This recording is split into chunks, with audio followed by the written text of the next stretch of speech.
पढ़े लिख लिए इसीलिए। अज्ञश्चा श्रद्धानश्च बोधारो मत्सर्गस्ता। अब देखो बुद्धिमान व्यक्ति के लक्षण क्या होने चाहिए? का विद्या विनय संपन्न। विद्या जिसके पास में आती है उसके पास से विनय प्राप्त होना चाहिए। उस व्यक्ति को विनयी होना चाहिए, मतलब उसमें नम्रता होना चाहिए। अब पता लगा, हमारी मैं अपनी बात बता रहा हूँ, अगर हमारे सामने कोई हमसे अभी छोटा पंडित आ जाए तो हमको ये लगेगा कि अरे हमारी इतना जानता ही नहीं। बोधारो मत्सर्गस्ता,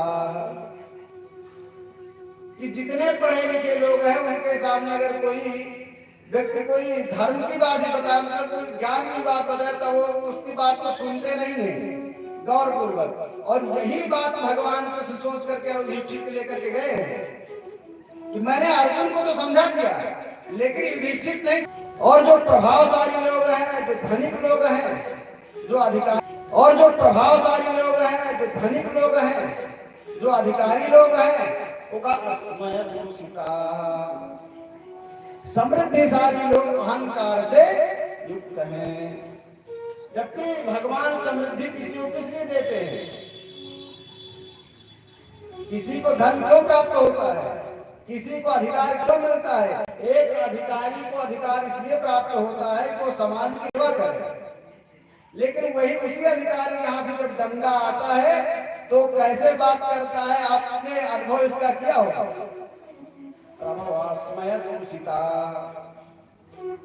जो प्रभावशाली लोग हैं, जो समृद्धिशाली लोग हैं, वो सेवा के बजाय क्या करने लग जाते हैं? उल्टा हमारे ऊपर ही शासन करने लग जाते हैं।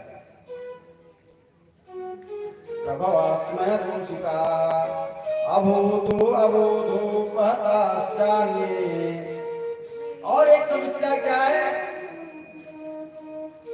कि जिसको मैं अपनी बात बताना चाहता हूं वो बेचारे इतना पढ़े लिखे हैं नहीं, वो हमारी बात समझ ले। अबोधो पताश्चान्ये जीर्णमंगे सुभाषितम। तो इसीलिए भगवान गीता में कह रहे अज्ञा, ज्ञान से रहित होना। देखो ज्ञान प्राप्त करना और आत्मज्ञान प्राप्त करना दोनों में अंतर है ना। आप खाली मात्र ज्ञान प्राप्त करते हैं, खाली आप पढ़ते चले जाओ, पढ़ते चले जाओ, पढ़ते चले जाओ और उसको अपने जीवन में मत उतारो, तो आपके लिए वो ज्ञान किसी काम का है?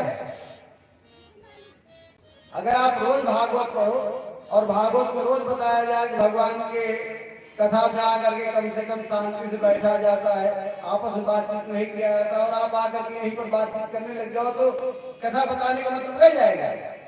नहीं रह जाएगा ना। तो कहा अज्ञा है।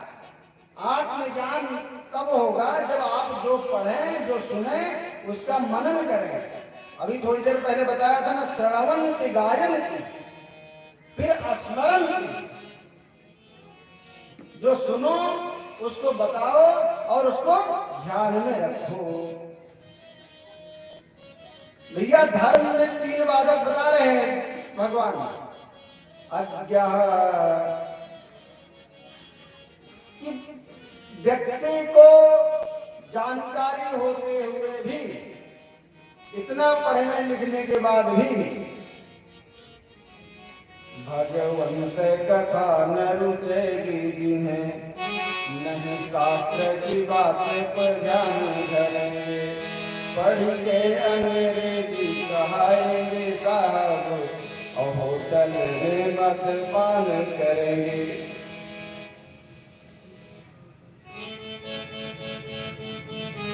भगवंत कथा न रुचेगी।